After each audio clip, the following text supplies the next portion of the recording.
Well, hello and welcome once again to the Rec Poker Podcast. I'm your host, Steve Fredlund. Excited to be bringing you this week's episode.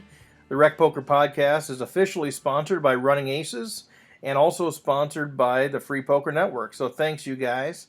On this week's episode, I sit down with World Series of Poker bracelet winner Chris Fox Wallace for some great conversation. I think you're really going to enjoy that. For many of you, you guys are all out playing the World Series of Poker, or maybe making plans to go to the World Series of Poker. I myself am heading out to Vegas. Going to spend about a week out there, probably only playing one bracelet event, and that is the Marathon. Otherwise, going to be looking to play some of the dailies, maybe at the Rio, maybe at Planet Hollywood, maybe at other places around. So always looking for suggestions there. But it's really fun time of year for poker fans. And for me, I'm super excited to be going out there with three of my buddies and hopefully come back with some phenomenal stories. While I'm out there, I'm hoping to actually maybe track down a few folks and do get some sound bites from them, do a little interview with them, and get some insight from some other players who might be out in Vegas at the time. I also want to take a second just to thank all of you who've been supporting us. Those of you who have been super encouraging, those of you who are listening regularly and telling your friends. We've seen the numbers grow, and we're super excited about that. But we want to keep providing you with good content. So please reach out. Let me know what you like, what you don't like. You can follow us and give me comments on Twitter at RecPoker. We've got a Facebook group, RecPoker. Or reach out to Steve Fredlund at gmail.com and just let me know directly. Or just find me in the poker room and give me your thoughts. With that, why don't we turn it over and join the conversation that I had with Fox. Well, welcome everybody. Pleased to be joined by Skype with Chris Fox Wallace. Chris, first of all, man, thanks for joining us. No problem. I'll support anything you do, man. Oh, appreciate that. Anything, huh? Well, that kind of opens up the door for a lot of different things. What you do we're right along the same path in what our concerns are about how to make the world a better place, and what you do with All In for Africa is really cool. So, if you've got stuff that I can help with, bring it on. Oh man, thanks for that. So now you're calling from Vegas, right? That's right. Now, for those who don't know, are you full time in Vegas, or are you still kind of going back and forth Minnesota to Vegas? What's your deal there? I guess I can officially say I live in Vegas now. It's been I don't know where I live for the last year or so. I've been back and forth a lot, but I finally got rid of my place in Minnesota about a month ago. So I guess I live here now, although I was in Minnesota for a week last week, so who knows? Yeah. Now, I think the world really wants to know. So the nickname Fox, where does that come from? A martial arts teacher many years ago used the term to describe me that was kind of like, it's fox in Japanese, but it's not really... it's not really the animal. And basically what he was saying was you're a pain in the ass in kind of a charming way. And that sort of stuck in my head. And then when I needed an online screen name for Planet Poker, which is the very first online poker website that was kind of the way that the modern websites are, I just used Fox. And when I signed up for pocketfives.com, you need a name for the boards, and I used Fox. And when I started writing for Pocket Fives, writing a blog for them, that was the first time that anybody ever knew who I was when I was writing a blog for Pocket Fives. I had a ton of readers on my blog. Like in the first 6 months, I was very surprised by it because I was playing $30 sit and goes for a living on Party Poker. Yeah. And I wasn't sure anybody would care about that, but it turns out people did. And so I had a ton of readers for that for about a year and a half, 2 years there on my blog on Pocket Fives. And people then knew me as Fox. Okay. So that stuck enough that when I would see people in the poker world, they would go, "Oh, you're Fox from Pocket Fives," and I just kind of became Fox. But my friends call me Chris as well as Fox. It depends on the person. So I don't really have a preference, but that's kind of how it all got started. Okay.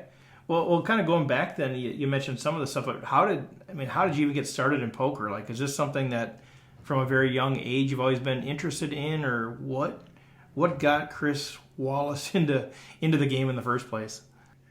Well, I'd always kind of played home games here and there, playing dealer's choice games in apartments, and lived in a co-op for a while where we'd throw a poker game to pay the rent when we needed to, but I wasn't any good, and I didn't know what I was doing, and I'd actually never played Hold'em. And I have a friend who ended up being the co-author of my book, Adam Stemple, who has been a semi-pro poker player for 25 or 30 years, and I was very comfortable with playing cards for money. I'd been counting cards in blackjack on and off for years.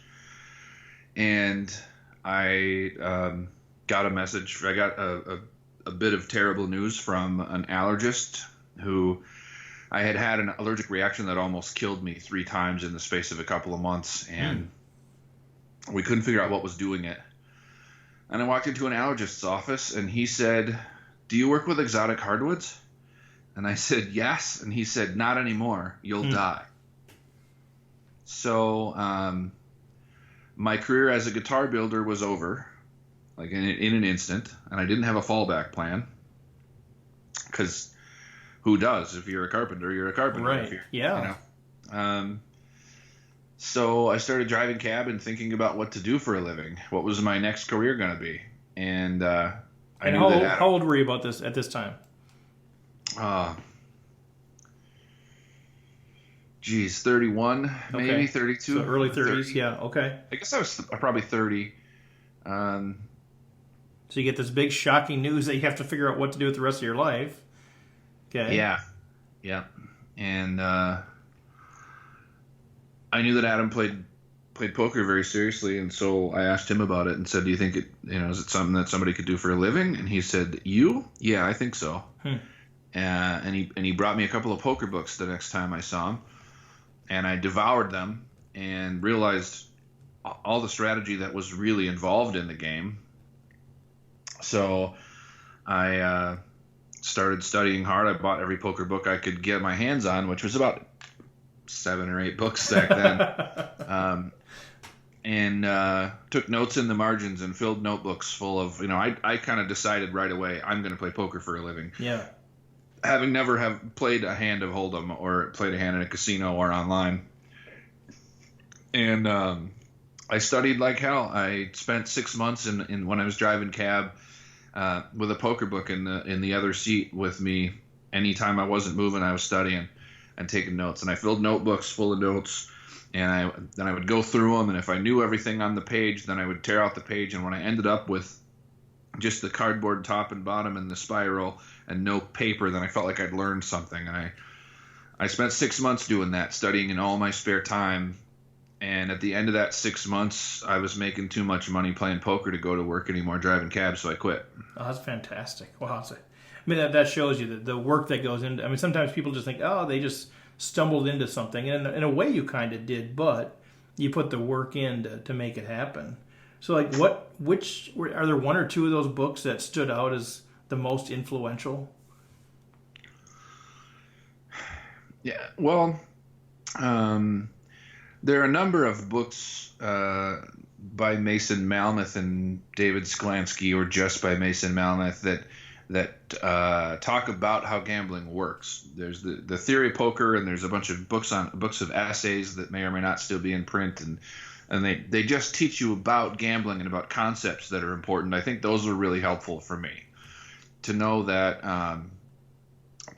To Bad Beats as a good example. If poker wasn't a game where there's lots of bad beats and the bad players frequently can win, we wouldn't be able to make any money at it. Because if you take all the variance out of the game, nobody makes any money because the bad players don't want to play. Yep. That's why chess players don't make any money. If you want a zero variance game, you can go play chess, and the best players are going to almost always win, and then you can, the best chess player in the world can be giving lessons for $80 an hour trying to survive, Right, yep. Otherwise, you can play poker and deal with the beats. I bet there are 1,000 poker players, professional poker players, who make more money than the world's best chess player. It's just right. The variance actually is really, really good for us, and you have to appreciate it. Mm-hmm. And that's just one of like 50 concepts that were covered in those books that helped me understand the world of gambling. Mm-hmm. And then Sklansky's Hold'em for Advanced Players was kind of the book on limit Hold'em back in the day. Okay. And that was a big help for me because a lot of how I made my living at first was just grinding the 816 game at Canterbury, and then playing limit Hold'em games online when I started playing online at Planet Poker. And so that book definitely helped me a lot. But the essays books are still useful. Hold'em for Advanced Players isn't all that useful anymore. There's a few much better books on the game, and it's not as good as it used to be. Yeah. So now you've kind of advanced through the ranks, and I know you've done a number of different games, and we'll talk a little bit about your bracelet and all the different, variations of the game that you played there. Yeah, I like talking about the bracelet. Yeah, I imagine. I've seen it. It's fantastic. But before then, give us a high-level snapshot of what are you playing now? I mean, are you doing live only, online, cash tournaments? Which games are you playing? What's kind of your sweet spot now that you enjoy playing the most? I'm playing online some. Here in Vegas, we've got WSOP.com, which is pretty good. It's not big enough just with the state of Nevada. The player pool is big enough to really make lots of money, but it's not bad. So I do play on there sometimes. I play tournaments and some cash games. There's a few mixed games here and there. And then I play a huge variety of things. I'm not starving, and I don't need to grind the 1-3 no limit Hold'em every single night to survive. So I can really kind of do a lot of different things and not have to play the biggest game in the room either. Mm-hmm.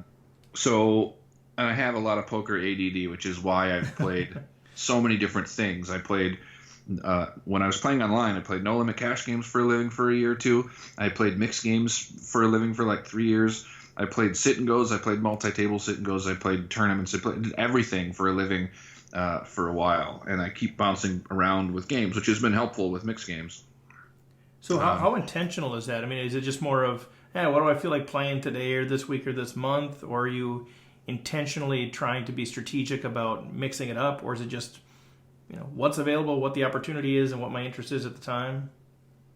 It's really not strategic. It's, while there is a lot of strategy in how I change the game, and I think about where the good games are and how I can make money, and I pay attention to how much I make in different games, a lot of it is just that I if I play a game consistently for a while, I start to hate it. I get tired of it. Okay. I've played over 1 million hands of no limit Hold'em cash. I don't ever want to play it again. I have to because I have bills to pay, but I don't care if I ever play it again. And that's why I switched to mixed games online, was because I just couldn't stand to look at it, another screen with 8 tables and no limit Hold'em on it. Right. So you played about over 1 million hands. Have you ever had aces cracked? Has that ever happened to you? No. No, okay. So you haven't had to tell a bad beat story about it? It doesn't happen to good players, and also I run really good, and I just don't have those kind of problems. That's right. Well, against me, I know that's true. I feel bad for the people who do. I run into lots of players who run really bad, but I just don't. So yeah, exactly. The variance seems to escape you, which is very nice. Yeah. So let's talk a little bit about the World Series of Poker. It's we're recording this on June 1st, so we're right getting into the season. I know you even have your first bracelet event coming up here. But let's talk a little bit of history first before we talk about what's coming up this year. I looked at Hendon Mob, and you've been cashing consistently in the World Series of Poker each year. But let's take us back. First of all, let's go 2014. Let's go bracelet. What was that like? I mean, how, for those of us who can only dream of something like that, that's really not even a potential reality. Like, what was that? Either the moment or the leading up to it. Describes sort of that emotion of that victory.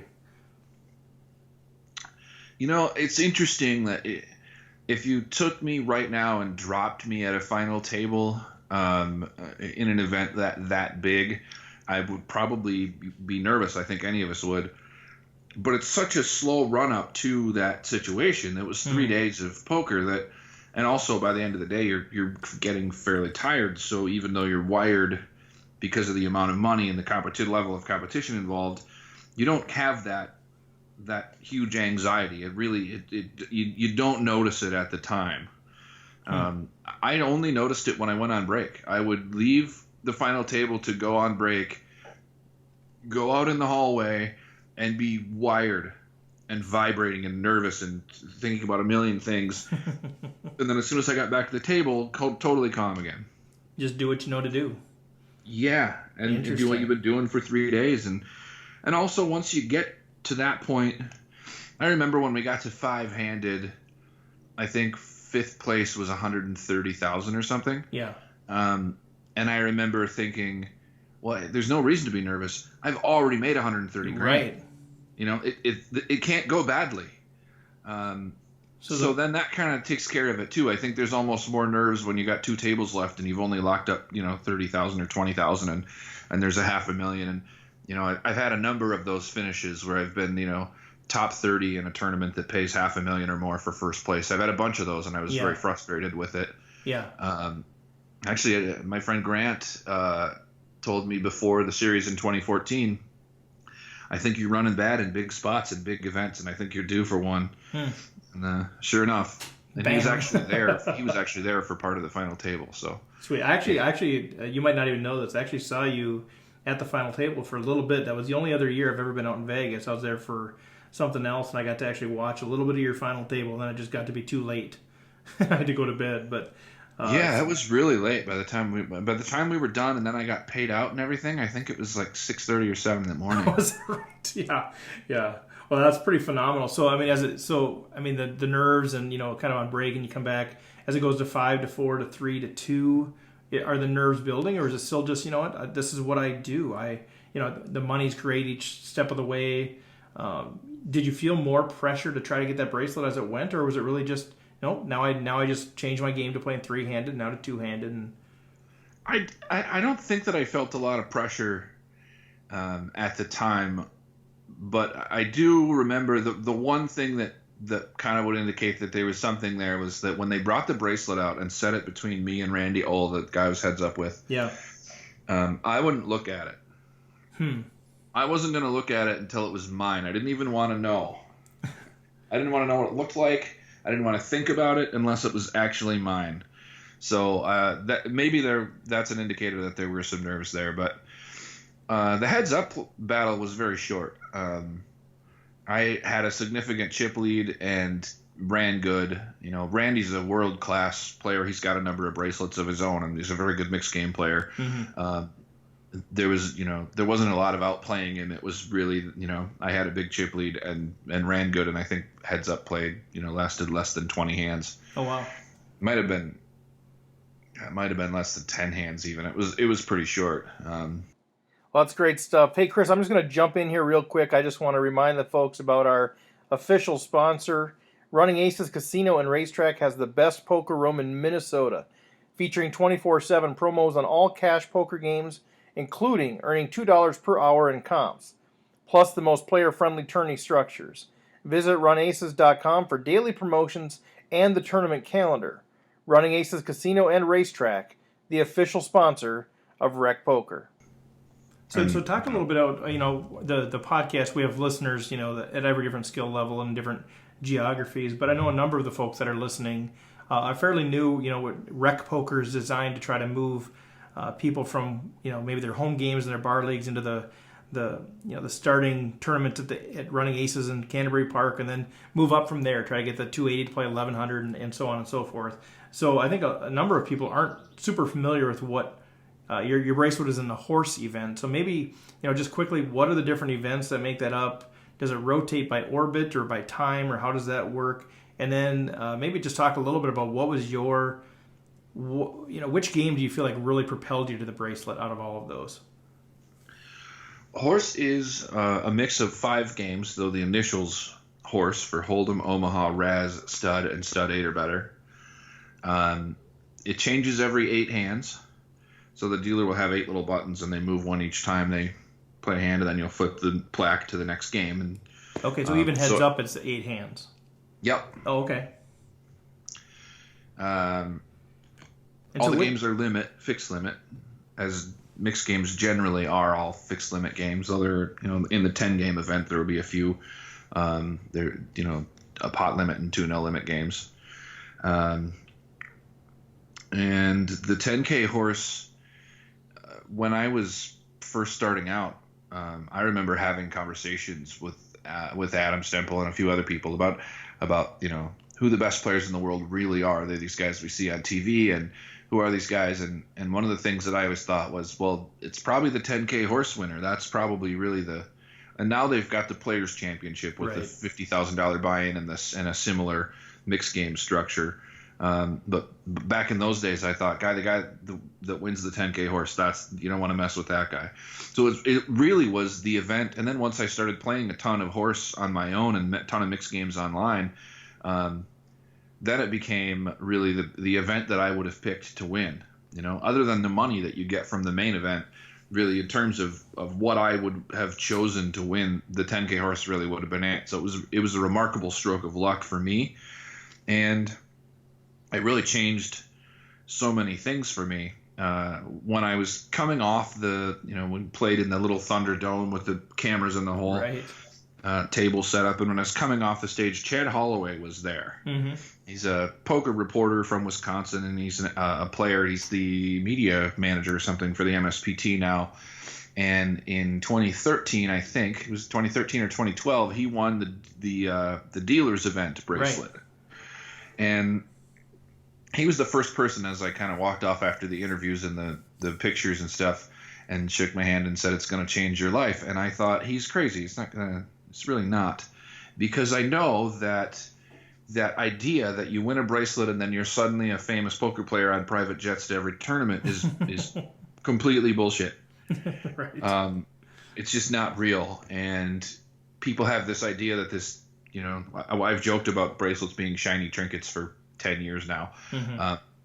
That they're not life-changing things. They're neat. They're like a bowling trophy. But I was wrong and he was right. It didn't change my life in any of those ways, but it did change my life really significantly. I've been very competitive since I was a kid. I've been nearly world class in a number of things where I've been competitive, and never quite gotten there. And in this, I'm there. I knew that I was playing with the best players in the world, playing mixed games online. I have. I know my win rates from Poker Tracker against all these red name pros from Full Tilt. I know that, at 200, 400 in the mixed games, it got to the point where almost nobody would play me, and the people who did play me were losing against me. And I knew that I was good. I could prove it to myself. But it's different when you win a world championship. It kind of knocks the chip off your shoulder. I don't have to prove anything to anybody anymore. Right. If winning a world championship isn't enough for them, nothing's going to be, and I don't care about their opinion. And that really makes life easier. I should never have cared about their opinion, but I did. You do. It's a thing we do as humans. We do care. Now I just go and play whatever game makes me the most money and makes me happy that night, and I don't have to feel stressed about it, and I can do whatever and not worry about it. And it changed the way I look at the whole world, and it changed my life very significantly. It didn't make me a lot of extra money. I don't have endorsement deals flying in any faster than I did before or anything, mm-hmm. but it did really kind of set me at ease in terms of as a competitor and as a poker player. And I would think even from a confident perspective, I mean, you seem to be a very confident guy anyway, but, especially if you've been proving to yourself that you can do this, but there's not a public showing of that, and if you've been running bad toward the end of the big tournaments, I would think there is this confidence piece that says, all right, yeah, I can do it. I have done it. And kind of take that to the next level. So, I would think that would change your life in that way as well. And also, I think, you're a good enough player that I probably would have you on the podcast anyway. But, the World Series of Poker bracelet solidified the fact that I wanted to have you on. So you may not have been on this amazing podcast had you not won the bracelet. That is maybe the biggest benefit of winning the bracelet. I would think so. But no, anyway, publicly, congratulations on that. I know it's been a few years. I've actually, I've seen the bracelet that you brought to All In for Africa and stuff. Super cool. But now, kind of going forward, you've been cashing the World Series of Poker. You cashed the following year in the $3,000 horse event. Last year, I think you cashed in the little one for one drop and the monster. So, what's coming up this year? What are you hoping to play? How many events? That kind of thing. I don't know how many bracelet events I'll play. A friend asked me that yesterday, and I told him maybe 12 or something. We'll see. It could be more or less. Mm-hmm. I'm in a really great spot. I have Someone who bought all of my action is backing me for all the World Series of Poker stuff for the year. I had a chunk of my own money saved up to be able to buy a lot of my own action. Mm-hmm. My plan was to sell maybe a $60,000 World Series package and, buy half of it myself.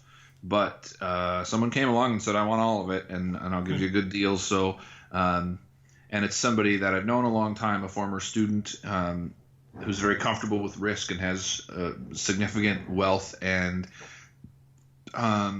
isn't worried about the money and is comfortable with risking money to make money and doing those sorts of things. So what he basically said was, I know that you're not going to play when you're not feeling good and you're not going to waste my money. So play whatever you want. Yeah. And so, and that's only for bigger stuff. Smaller stuff, I'm still going to play on my own dime. But it's nice to know that I can play whatever I want, whenever I want, when I'm feeling good for the summer, and just do everything I can to make money for he and I, and hope that it goes well. That's a luxury that most players don't have unless they're playing on their own dime. And very few players are playing a full World Series of Poker schedule on their own dime. Right. If people are doing that, they're typically people who are wealthy before they started playing poker. It's tough to dump $60,000 of your own money into the World Series and hope that it works out, because you can go all summer without hardly cashing in anything. You can be down $55,000 of that $60,000 pretty easily, and that makes for a tough summer if it's your own money. So it's really nice for me. I'm definitely going to play the 10K horse and the main, and I'll definitely play a bunch of smaller World Series events. I haven't decided on things like the 10K Raz and the 10K Dealer's Choice and some of those kinds of events. Probably see how I feel at the time. If I get a ton of sleep and wake up feeling good and I'm crushing mixed games for the week, then I may play those events. If not, I can go play a $500 tournament at the Nugget or something. Right. So just from a high level perspective, I'm always curious about the staking side of things. Is it one of those things where you basically converted your risk into a flat income, or do you still have a significant portion of the better you do, the more you do personally as well? I just have a percentage of what I make. Okay. Yep. It's almost unheard of for somebody to be able to just convert it into a flat income. That I'll pay you this much money and I just want all the money you win. Right, just paying you to play, basically. Yeah, it really doesn't work. Because you need the incentive to do the better you do personally. Yeah, the player's not motivated, and often the backer's not making money because people typically overestimate what the long-term income is going to be on situations like that. Mm-hmm. You hear all the time about backing deals that are, some amateur will get my friend agreed to put me in all these events at 50-50, no makeup. Right. And that deal, I'm happy for him. Mm-hmm. But the best players in the world don't have deals like that because they're not profitable, even for the best players in the world. Typically, if you're buying somebody into one event, it's like give them 20% of their own action or 25% of their own action if you think they're really a big favorite. Right. And even that is generous. We don't know that it's terribly long-term profitable. Right. If you find a really good player who is going to play the right events for them, and isn't going to waste your money, and you get a long package of events, you can do better than that. But get a 50-50 no makeup deal. When I hear about those, and I hear about sometimes people say, yeah, and I got this friend who wants to put me in all these tournaments, and it's just I get half of whatever I make in all the tournaments for however long. And I think, God, the amount of money I could make if I had that deal. Right. If you give me that deal, I hit the road tomorrow. Yeah. And I could spend close to $1 million in buy-ins. Yeah. In the year, and I would do my very damnedest to make sure that my backer made a profit. But whether they made a profit or not, it's tough to say. It's hard to make somebody money with that kind of deal slanted so much. But I can tell you that I'd make at least $500,000 in there. Right. Yeah, I might quit my job to do that at my level. Yeah, I mean, if you're free rolling for half of yourself, that's astounding. Right. But typically the way it works at the World Series is that people just sell action. They sell packages of my girlfriend Jordan just sold out a package. She put up a package that was about 15,000, and she sold it at 1.2 markup, which is, if you're much better than the field, if you're a proven winner, you're not just selling action, you sell it and you get a little extra money to help pay for your expenses or whatever. Yep. And so she sold a package for about 15,000 at 1.2, and that includes a ton of small buy-in events, 300s and 500s, and those are things that she's going to have a huge advantage in those fields. Right. So her backers can expect to make a profit long term, though they may not make a profit on this package. It's hard, the variance is so high. Yep. But they can expect to make a long term profit. But if she sold it at 1.5, probably not. Right. Well, but that's how people usually do it. So I know 30 or 40 poker players this summer who have sent me links to what their packages of investment are. They're typically between like 30 and 50,000 for most players. Well, even I'm selling action, Fox. So I'm going out there. Actually, a few of us are going to road trip out there, and the only bracelet event I'm playing is the marathon. So don't play that one. Just stay out of my way. Leave that bracelet to me. But even for me, play that one. Actually, it sounds terrible. Well, I think it sounds like such a grind. I know. But for somebody like you who likes poker, that's great. Right. You get to play a ton of poker in that event. Exactly. For me, it sounds like, oh God, that's just days and days and days of poker. Oh. Yeah, that's the interesting dynamic. I've talked to some people like, man, that sounds awesome. Others are like, that sounds horrible. For me to play a bracelet event, that's a great structure for me. Absolutely. But we'll see how that goes. So the structure is unbelievable. It's one of the best structures that's ever been. Oh, it's crazy. Yeah, I mean, it's a 5-day event for $2,600 buy-in, 100-minute levels, and you start with 26,000 chips. I don't know if they'll get it done in 5 days. Oh, really? If they get a lot of people, it's going to be tough. Well, the interesting thing is like the Millionaire Maker starts like the day before. So I don't know. Oh, so they may not get a big field. They may not get it. You can lay reg. No, because I think people will bust the Millionaire Maker and play that event. Yeah, and you can late reg the marathon up till the start of day 2. So you really have 2 days in the Millionaire Maker to bust before you can. And if you late reg on day 2, you're probably still getting a reasonable amount of chips. Oh yeah, it's still plenty of chips. Because you've only they played might end up with a huge field in that thing, and if they end up with 1,000 players, I have trouble imagining they'll get it done in 5 days. Yeah, I think they're only playing like 6 levels a day or 5 levels a day or something. Yeah. Yeah, you're not going to get rid of 1,000 players by level 30. Right. So it should be a good time for me anyway, but we'll see how that goes. So let's shift gears a little bit. Let's talk about your book. It's one of the books that I've just loved, and I'm not saying that just because you're on the podcast. You wrote it a few years ago. I don't remember what year it was, but I still remember one of the things I loved about your book, called No Limits, is really giving me an idea of starting hands. I loved how you presented that. You don't need to talk about that in much detail if you don't want to, but just generally, what was the experience like of writing the book? Are you pleased with it? What kind of feedback have you gotten? And is there a book in the future? I am pleased with it. I'm glad that I wrote the book. I have a huge number of notes for a potential volume 2 that I'll never write. Just not interesting to you at this point, or? I learned in the experience of writing volume 1 how hard it is to communicate complicated ideas. Right. And volume 2 is much, much more complicated. Mm-hmm. Volume 2 gets into all the things that you can consider and how to really what the best players in the world are thinking. Mm-hmm. So when one of the best players in the world is playing a deep stack no limit cash game, and they're in some pots, they will think about, what do I know about my opponents? What are their hand ranges? How are their hand ranges weighted? Are they more likely to do one thing with another thing? Then they're thinking about what do they think that I think about them? What's the whole table dynamic? What do they think about me? Then we go into combinatorics. If their range is jacks through aces, ace, king, and sixes for a set of sixes because there's a 6 on the board, then how often do they have each piece of that range? Mm-hmm. And you can start by weighting it.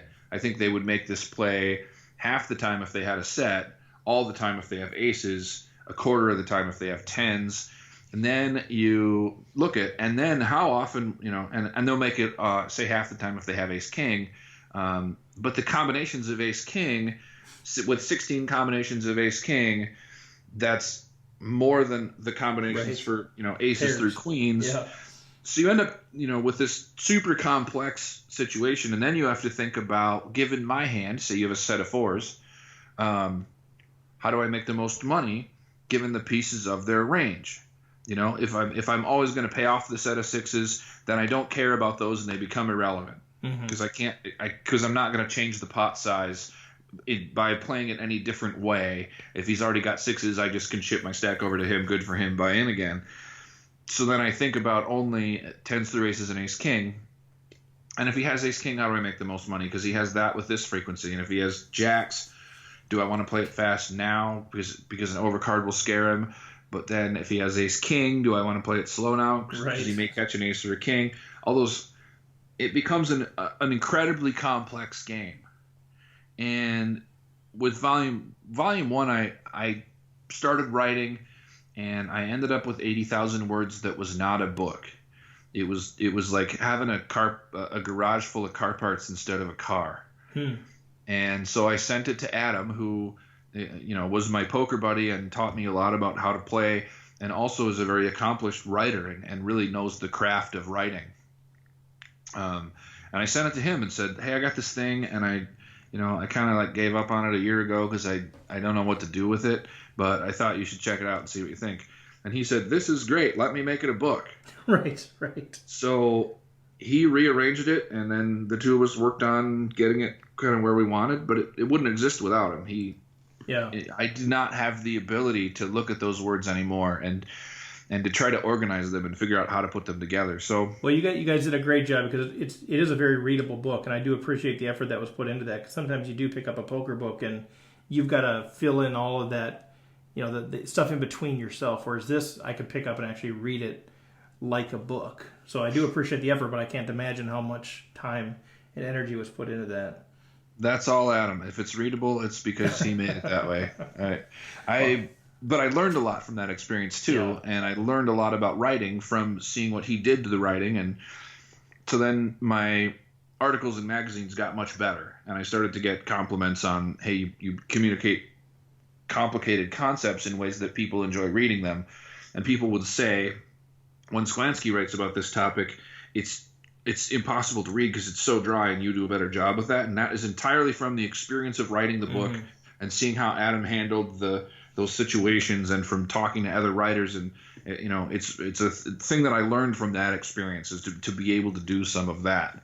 But I didn't learn nearly enough about it to make volume 2 even remotely possible, given how much pain in the ass it would be. Well, and from I don't know you really well, but we've had enough conversations that I know that you've got thought out perspectives on the world. You've got these great experiences kind of globally, and I think all of that comes in too through you. I mean, you're not a one-trick pony. You're not poker, nothing else. You've got these great experiences. You've got great thoughts on how life works and all these different elements, and you're an incredibly bright guy. So I think that helps too, because that comes through, because I think you're naturally going to be able to think, well, that, I can communicate that kind of like, this would be communicated. So I think all of that comes through as well. But let's shift gears, man. I know I don't have enough time with you. But I did want to get a little bit more into the strategic side of it, but starting with, all right, you're a successful poker player, you're making a living doing this, you've been doing this for a while, ever since you had to quit guitars, drive the cab, and figure out what you want to do with your life. But, what would you say, looking over the course of your career, have been the biggest keys to your success? Like, what are those things that really are the underpinnings of your success as a poker player? It really has been study. A lot of it's been studying. I think what a lot of players have who would like to be pros and fail, they have all of the drive to play. They love to play. They like playing more than I do. And they'll play 70 or 80 hours a week if they have to, if that would make them a living. But they don't want to study, and studying is huge. Writing about the game and teaching has been really helpful in making me a better player.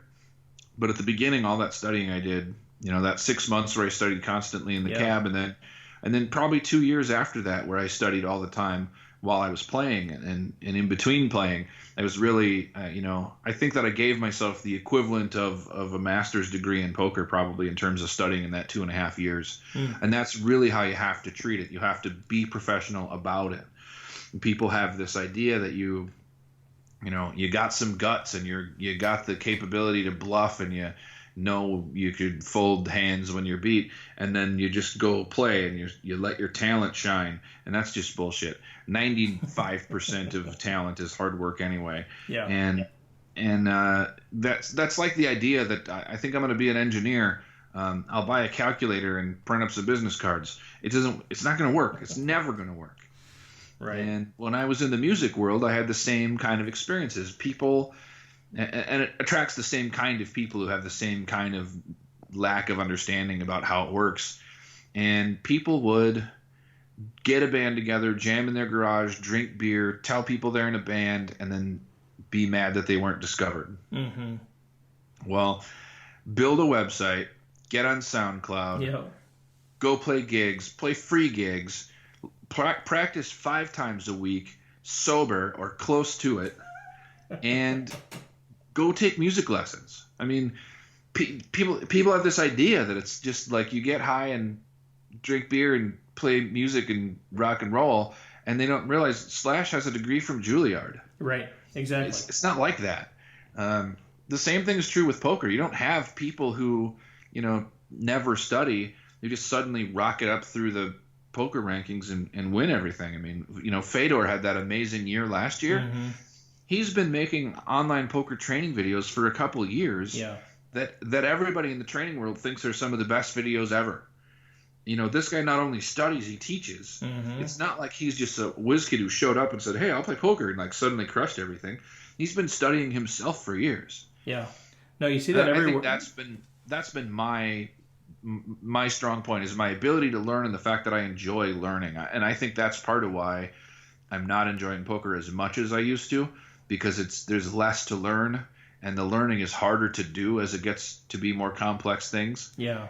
And I think that, most of the time that I spend at the table is not learning, it's grinding, and the grinding does not entertain me. If I could have a job where I just learned how to do new things all the time and taught them to people, that'd be great. Make me the troubleshooter for a company where I just go figure out how to solve the next problem. Yeah. Best job ever for me, because I'm constantly interested. But grinding it out at poker is not as interesting for me as it used to be. Yeah, this is why we're wired so similar. Like, I'm in the corporate world, and whether I stick with the company for a long time or not, like every year to 2 years, I'm switching jobs just because what's the new problem to solve? Once it's solved, I'm not that interested in managing it.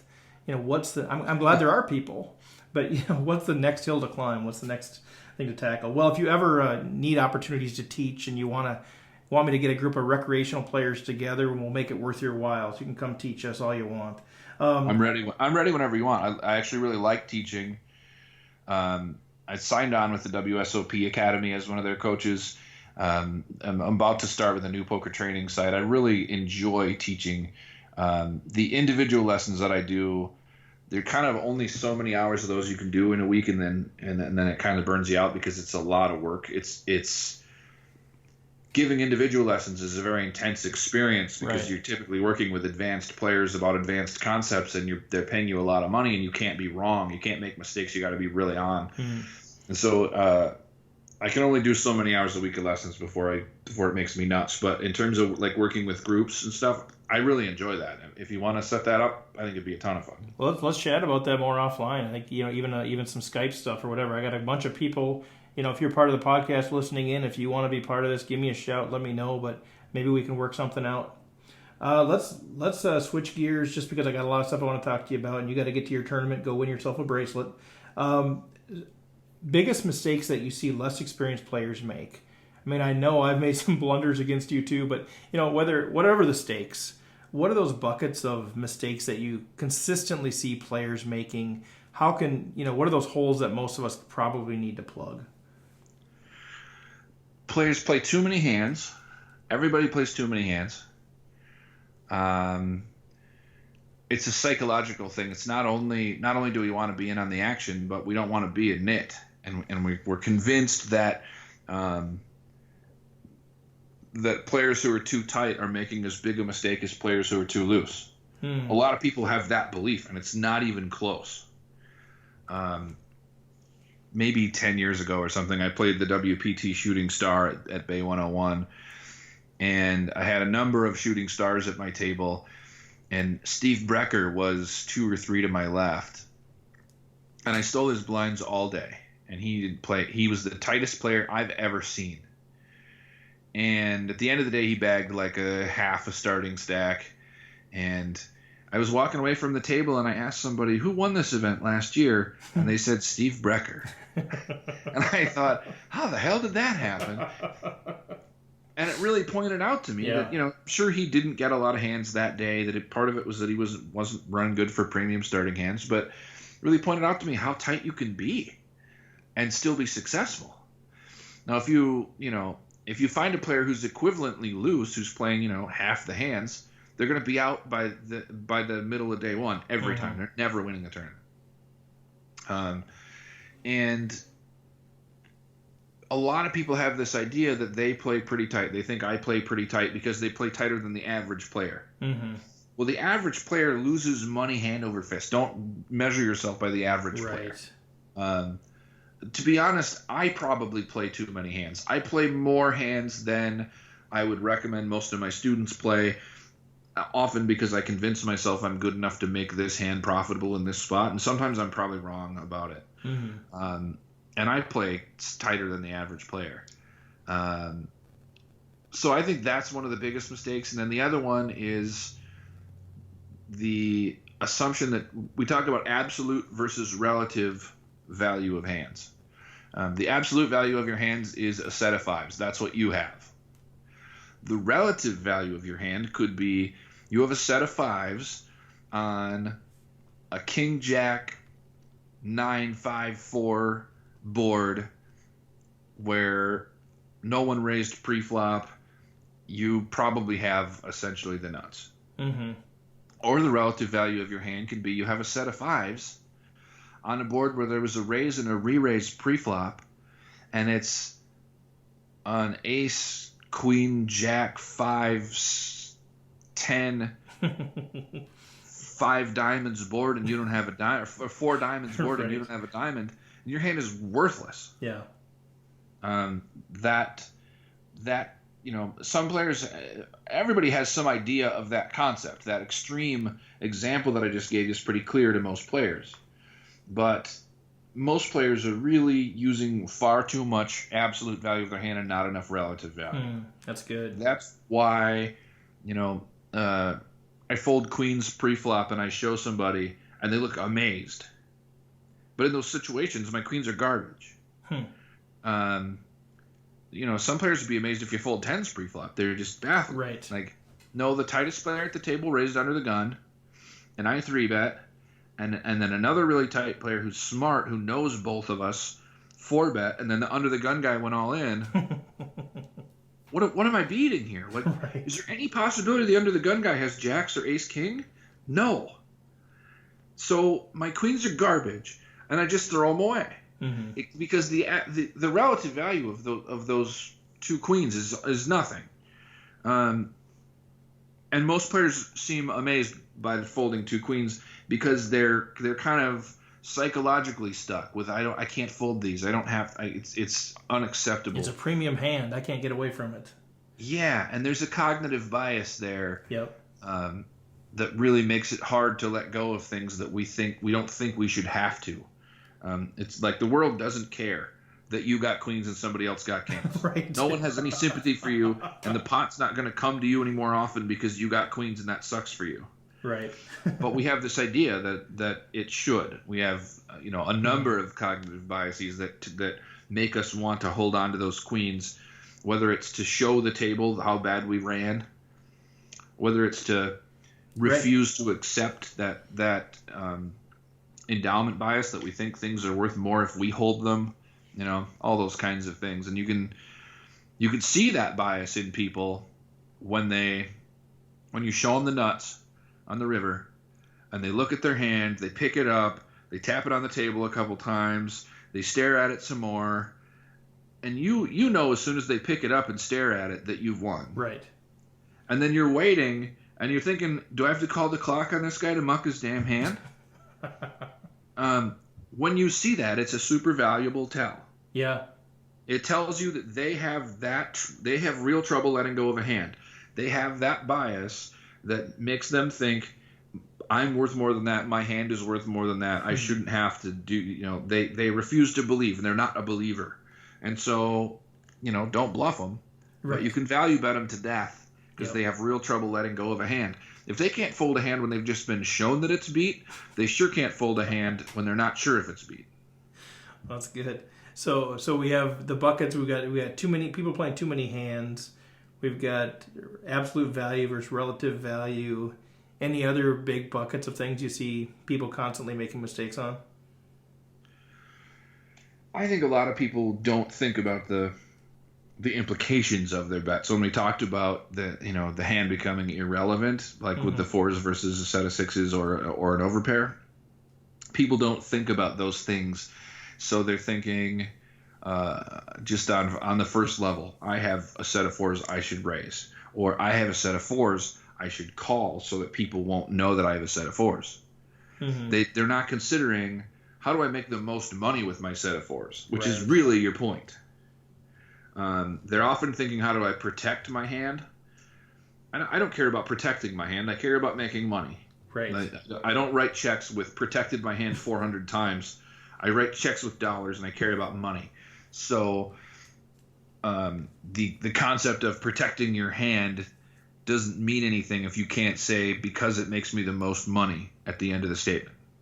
Any poker statement, when you're talking strategy, if you can't end that statement with, because that makes me the most money in this situation, then it's not relevant.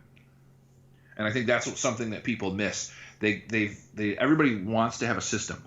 Everybody wants to just know the secret. I've had tons of students who just get frustrated with, well, why don't you just tell me how to do this? Well, it's because it's the most complicated game in the world. Right, That's yes. why. Yeah. There's not a simple secret, and if you're living by a simple platitude, you're going to get destroyed. The idea that you should raise with good cards and fold bad cards as soon as you get above nickels and dimes isn't going to work. Right. The idea that you should then switch it up and raise your bad hands to bluff people out and call with your good hands to keep them in also doesn't work. You have to be multiple levels above that and realize it's a very complicated game and think about, how am I going to make the most money with this hand? Yeah. Oh, that's good. All right, just jumping in here once again to remind you that Running Aces Casino and Racetrack has the best poker room in Minnesota, featuring 24/7 promos on all cash poker games, including earning $2 per hour on comps, plus the most player-friendly tourney structures. Visit runaces.com for daily promotions and the tournament calendar. Running Aces Casino and Racetrack, the official sponsor of Rec Poker. Hey, let me give you I'm going to give you an intentionally super vague scenario. All right, this podcast really isn't about specific hand scenarios, but I like to give this one out there. And you're going to say, "What? I don't have enough information." That's my whole point. So I'm going to give you this vague scenario, and I want you to tell me, based on how your mind thinks, what are the most critical pieces of information that are missing. All right. So the vague situation is this: under the gun raises, the cutoff calls, and you're on the button with ace jack.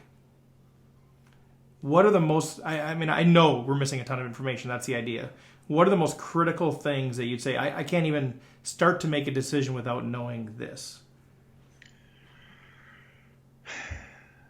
Given that it's ace jack and it's not a great speculative hand, stack size goes down in importance a little bit.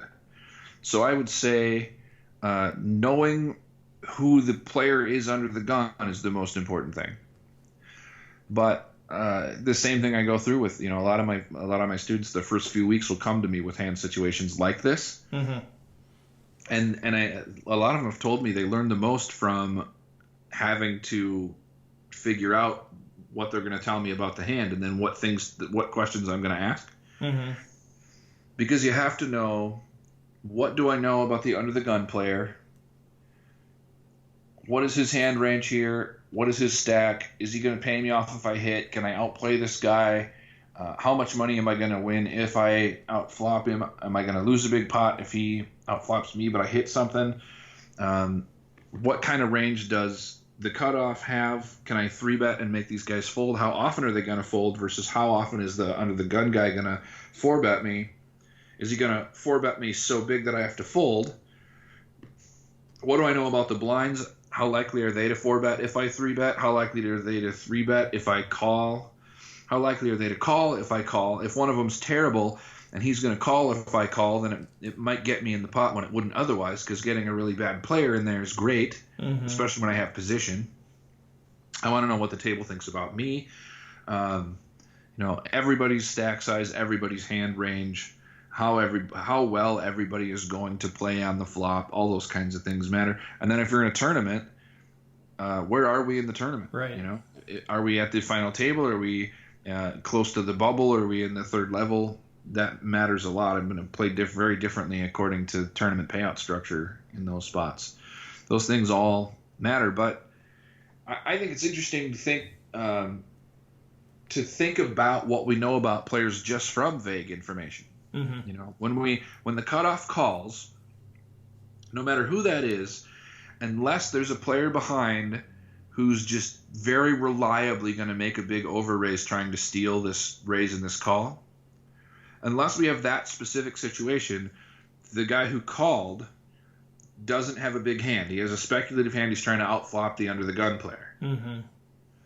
That might mean that he knows some things about the under the gun player. If the cutoff is a good player, then probably the under the gun player isn't very good.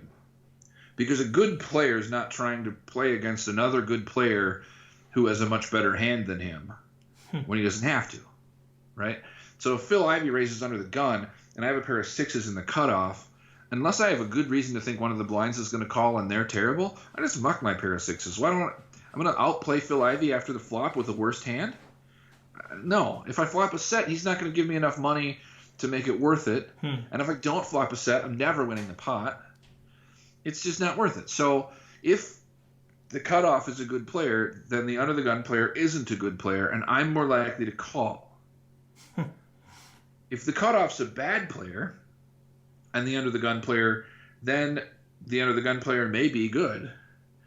And then do I want to play with the cutoff as the bad player? And if the under the gun player is good, then I know the cutoff probably isn't very good, or he has a very strong speculative hand. He has ace queen of hearts, or he has a pair of nines or something, and he doesn't want to mess around with 3-betting and folding to a 4-bet against this good player.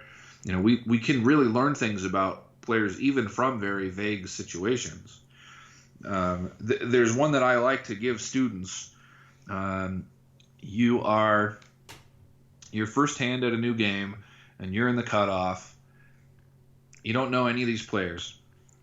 It's a 1-3 no limit game, and there are 2 limpers. You limp, the small blind limps, so you got 5 limpers behind total, and the big blind raises to $10 from 3. What do we know about the big blind? Can you think of anything that you know about the big blind? Are you asking me? Yeah, can you think of anything that you now know about the big blind? I'm just diligently taking notes. Well, what do we know about the big blind? Well, I mean, first of all, I don't think it's a significant enough raise to actually push people off, right? Right. I think, so I would say immediately, that they're not a great player, because because I think they're either making a mistake. Either they have a premium hand and they're not betting enough to isolate, or they have a weak hand and they read some book that I can try to punish the limpers, and they don't know how much to raise, because they're clearly going to be playing this pot out of position. Absolutely. I don't know against how many players. They're going to get at least 3 or 4 callers. Right. Playing a pot out of position with whatever they have. Right. They're not going to know what their opponents have because they're not getting any information because they didn't raise enough to get any information. They're giving away that they have a hand while getting no information from their opponents and playing the pot out of position. I cannot think of a hand where a good player would make that size raise. Right. Now, there are occasionally weird situations where I'll do weird things because I know what it's going to trigger or what's going to happen because of it. But but very rarely would a good player ever make that play. Because the first good player's either going to raise to 20 right. or they're going to call. Because the first potential caller is going to get what? They have 25 in and they got 7 to call. And then once you get the first call, then they're all in. Yep. Yeah. So what we know about the big blind is almost certainly they are an inexperienced player, and they probably have a reasonable quality starting hand, but not a monster. Mm-hmm. An inexperienced player with aces will sometimes do that, but usually they'll make it quite a bit bigger. Okay. They'll do it with ace queen or ace king a lot more often than they'll do it with aces or kings. They'll make bigger raises with those bigger hands. But we definitely know that's an inexperienced player. I mean, we've seen one action from this player, no showdown, nothing, but we've learned this is an inexperienced player, and we have a pretty good idea about their hand range. Yeah. So you can extrapolate a lot of information from fairly vague situations when you're sitting at the table. And then if there's one caller and then the second caller makes it $70 to go, mm-hmm. we learn some things about that person. That either they knew what was coming and they were setting it up and they don't have much of a hand, or they were being tricky with a real hand in a bad spot, but they're definitely a tricky, weird player. We now know, Or they sense the same thing that we sense, that this guy's raising with, a moderate hand, and he sees it as an opportunity, right? Maybe, but you're betting 70 to win Yeah, I suppose to win 30. 28. Yeah. And it's pretty risky because the guy might really have a hand. Yeah. And so really it's not a good play unless you know exactly what you're doing, unless you've really set up that play, and you really know the players. Yeah. And if you knew one player at the table, like say you know the first caller and he's the only person that you know the first limper, and when the guy raises to 10, the guy that who is a good player, makes it 35. Now you know for sure the big blind's terrible.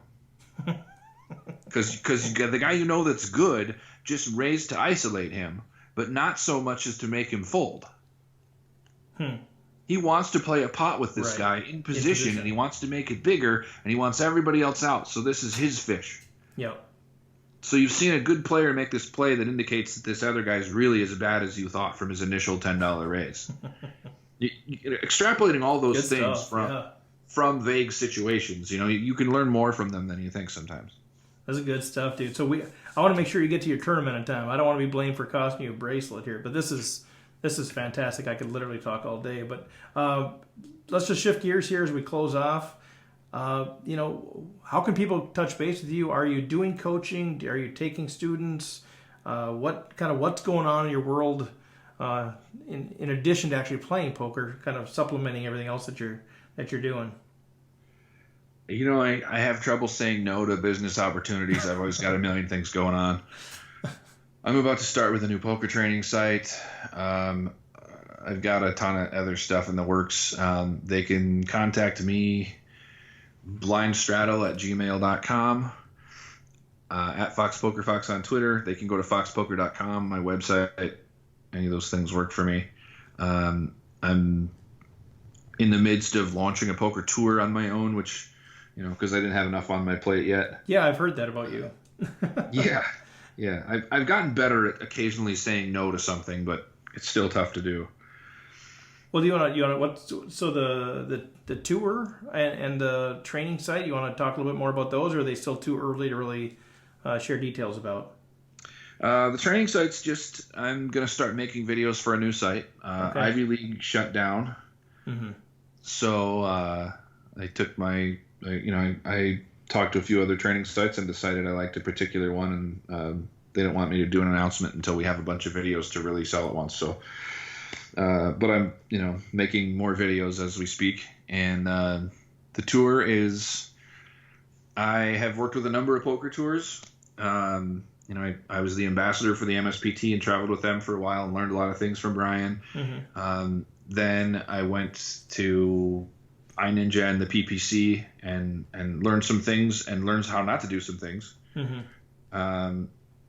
When I saw that iNinja is having a lot of trouble, and the PPC went under and ripped everybody off. Yeah. That left a big hole in the market. And I think something needs to be done that's a less expensive event for casinos where they can actually make a profit. That is a good event for players where we're guaranteed good structures, good percentages, good rake numbers. I think players will be really excited when they find out that someone is doing those things. I'm going to actually turn down events if a venue doesn't want to. If they say no, we need to charge more rake than that, I'm going to say sorry, we can't come to your casino then. Mm-hmm. Generally, tours would never do that, but I think if I'm going to get into the market, I have to do it a little differently. That market is already locked up. I mean, if you look at the Midwest, and I'm not really looking to be in the Midwest exclusively. I'm kind of anywhere in America. But if you look at the Midwest, competing with the MSPT is going to be really tough. Mm-hmm. And if you're trying to compete in their price range, you don't have a shot. They're too good. I mean, Brian and I haven't always gotten along, but he works really hard and he's built a big thing and with a big following, and it's going to be very hard to compete with that. Yeah. You have to do something different. And I don't think that I compete with any tour at the moment. I don't think that there's any tour that is going to be hurt by our joining, so I'm not as worried about competitors because we're doing things very differently. We'll be talking more about how we do things differently when we kind of do a hard launch after the World Series. Mm-hmm. But the way we do things is going to be very different. It's going to be a pretty unique poker series, and we can include other tours and other one-off events in what we do. So we may have events with a number of other tours. We're going to have a charity event in every one. So if we do something in Minnesota, we definitely want our charity to be All In for Africa. That'd be great. Oh, cool. Well, yeah, I'd love to partner with you. Yeah, it'd be a ton of fun. At the end of our tour on our Sunday, there's a charity event at every one of them. And I think that's something some tours are missing out on. Yeah, very a charity can really help you promote as well as you doing something good for the charity. Yeah. So we'll look for more details kind of that August time frame maybe, or after the World Series sometime? Yeah, probably in July. Probably in late July. Okay. And what I need right now is a great sales guy. I had a business partner who I thought was going to be that, and it didn't really work out. But if somebody knows the casino business mm-hmm. and wants to sell a poker tour and knows how to sell, you could have a part-time job that makes you a lot of money per hour. So if you know anybody, if anybody's listening to the podcast, get in touch with me because that's a thing I need. It needs to be just the right person. So don't be offended if I don't think you're just the right person because I'm looking for a very specific kind of thing. But if anybody's looking for that kind of gig, I need somebody like that. Yeah, get in touch with Chris directly, or feel free to get a hold of me, and I can connect the two of you as well, for sure. Well, anything else, Chris, going on? It doesn't sound like much. Yeah, I don't have a lot going on. I'm pretty relaxed. Honestly, it was a pretty chill winter for me. It's harvest season now, but yeah, during the winter, a lot of times, I woke up at noon or 1. Okay. Go out to Red Rock by 2:00 and go hiking for the day. On the way home, we'd eat dinner somewhere at 7, and then I'd go play poker all night, and then get up the next day and do it all again, and it was great. And Vegas winters are better than Minnesota winters, or a little bit, yeah. A little bit. It's maybe 50 or 60 degrees better, maybe. Yeah, that's it. No big deal. Yeah, it's not. And just being able to be outdoors, I'm so much happier. Yeah, for sure. I would leave Minnesota typically for February every year anyway because it would just be driving me nuts. Yeah. But this year I just left Minnesota I left Minnesota in December and didn't go back until it was warm out. Nice. Which is usually around June sometime. Yeah. I was back last week and it was fine. It rained a lot, but I missed the rain when I'm in Vegas so much, so it didn't bother me. Okay, fair enough. Well, let's why don't we wrap it up here? I think we got plenty of things that we can chat about offline as well, and maybe do some things together with some group coaching and that sort of thing. But at some point, Fox, I'd love to have you come back and we'll break down some specific hands. Would you be open to that? Absolutely. Fantastic. And look me up when you come out for the series. I know where all the spots are to get in trouble in this town. Okay, no, that sounds good. Just stay out of my way for the marathon. I'd like to win the bracelet, and I don't want you standing in my way. So if we can make a deal there, I'll let you have 2 or 3 of your own. In that tournament, it's unlikely that I would end up right. at your table anyway, but I probably won't play. I know, right? All right. Well, any final words before we go? If you make the final table of the marathon, I will be there with a huge crowd from Minnesota drinking and loud. I love it. All right, that sounds like a deal. Verbal is binding. All right, thanks, Fox. Thank you. All right, once again, thanks to Fox, thanks to the Running Aces Casino and Racetrack, thanks to Free Poker Network, and thanks to all of you for supporting what we're doing, just having a ball doing it. A great honor to sit down and chat with some of these guys and learn from them and hear their approach to different things. So, again, if you have any feedback, reach out to me, stevefredlund@gmail.com. Follow us on Twitter @RecPoker. Join the Facebook group RecPoker. And good luck to all of you out in Vegas. Good luck to myself. Hopefully next time I report back to you, we've got some good news on some things. But until then, we will chat with you next week.